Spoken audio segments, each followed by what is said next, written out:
Pada awalnya dia bukan apa-apa dan bukan siapa-siapa.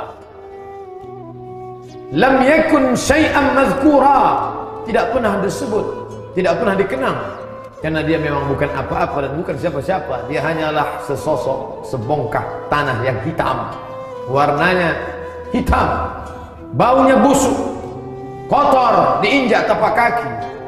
Lalu kemudian Allah memuliakan dia.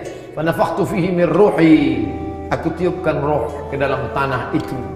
Lalu tanah yang hina itu pun menjadi mulia. Faqa'udahu sajidin, semua malaikat-malaikat bersujud kepadanya. Tapi setelah malaikat bersujud kepadanya, dia angkuh dan sombong.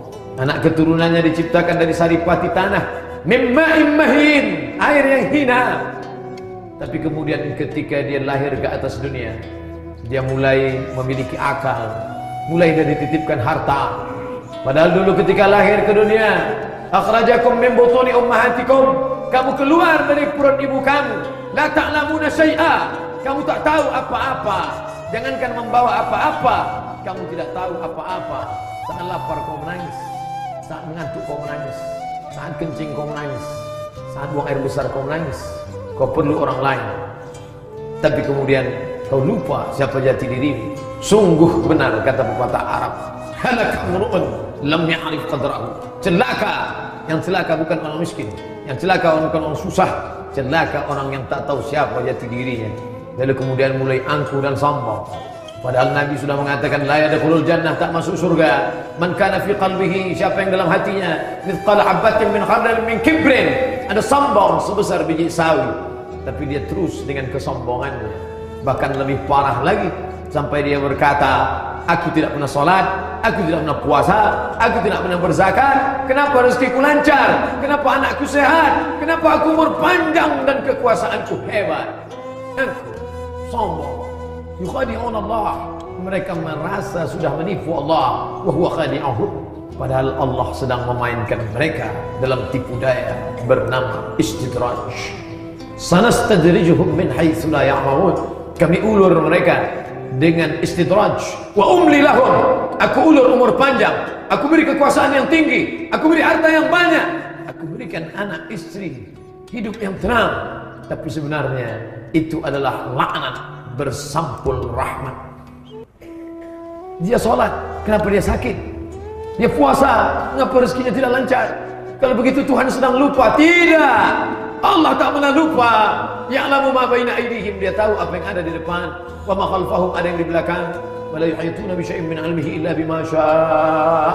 Tidak ada satupun yang punya pengetahuan kecuali pemberian Allah Subhanahu wa ta'ala. Lalu kenapa Allah biarkan mereka dalam keadaan sakit? Sebenarnya di balik sakit itu ada ampunan. La yusibul mu'min min nasabin wala wasabin wala saqabin wala syaukin yashtakuha. Ada orang yang sakit, gundah gulana, susah hatinya, risau, bahkan duri yang menusuk tapak kakinya. Illa kafarallahu anhu biha sayyi'atu. Allah sedang ingin menghapuskan dia dari segala dosa-dosanya. Sebaiknya engkau berpikir husnuzan kepada Allah. Ana inda husni dhanni abdi bi, aku menurut prasangka hambaku kepada aku. Bila aku sakit, aku berprasangka baik kepadanya, dan Allah akan memberikan ampunan. Ada kalanya sakit, ada kalanya susah, ada kalanya duri yang menusuk tapak kaki hanya karena Allah ingin mengangkat derajat. Ada pahala yang lebih besar daripada salat, ada pahala yang lebih besar daripada haji dan umrah, ada pahala yang lebih besar daripada jihad fisabilillah. Innama yuwaffas sabiruna ajrahum bighairi hisab. Orang yang sabar diberikan Allah balasan bighairi hisab, tak dapat dihitung, tak dapat dihisab, tak dapat dikira. Tapi sungguh satu hamba yang merugi ini merasa Tuhan sedang lupa, maka terus dalam kesesatannya, terus dalam kesombongannya, terus dalam kejahilannya. Innallaha la yumli lizalim, Allah sengaja mengulur, diulur Allah rezeki, diulur Allah umur, diulur Allah kuasa, diulur Allah sehat. Seperti layang-layang, semakin diulur semakin tinggi, semakin diulur semakin tinggi, sampai akhirnya dia tersangkut di pokok yang sangat tinggi sehingga tidak satu pun dapat menyelamatkannya. Innallaha la yumli lizalim, Allah sengaja mengulur kepada orang yang zalim. Aku ulur umurku panjang, aku ulur rezeki kau banyak, aku ulur kau kuasa, punya hebat. Hatta idza akhadhahu lam yuflithu, sampai akhirnya Allah mengazabnya, tidak tersisa walau sedikit pun. Inilah orang yang paling terlaknat. di antara makhluk-makhluk yang dilaknat Allah Subhanahu wa taala. Oleh sebab itu ketika kita masih terjatuh, ingatlah sesungguhnya kerikil kecil itu mengingatkan kita ada lubang-lubang besar di depan mata. Bila kita terpeleset karena kulit pisang, ingatlah sesungguhnya Allah masih sayang dengan kita karena ada bencana, musibah mengajarkan kita untuk waspada. Tapi bila tidak ada teguran sama sekali, sesungguhnya murka Allah sedang di depan mata. Malang tak dapat ditolak, untung tak dapat diraih. Andai masih ada yang mengingatkan watawasau bil haq, bagaimana mungkin dia diingatkan sedangkan khutbah Jumat pun tidak dia dengar? Bagaimana mungkin ada yang mengingatkan sedangkan ceramah pengajian dia tidak mau datang? Inilah hamba yang paling tersesat di antara yang sesat.